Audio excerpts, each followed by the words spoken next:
আজকে সকালে বৈতালিক ছিল, তারপর কবিকণ্ঠ, এখন এসেছিলাম উপাসনা মন্দিরে, উপাসনা হলো।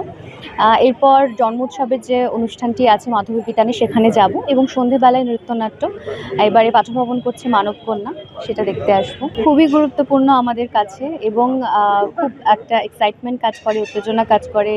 নিজেদের একটা মনে হয় যে অন্যান্য উৎসব অনুষ্ঠানের মতোই এই দিনটার জন্য আমরা সবসময় অধীর আগ্রহে অপেক্ষা করি যে 25শে বৈশাখ এবং কিভাবে আমরা সেটা কাটাবো। তো অন্যরকম একটা অনুভব করি, এইভাবেই আর কি কাটাই।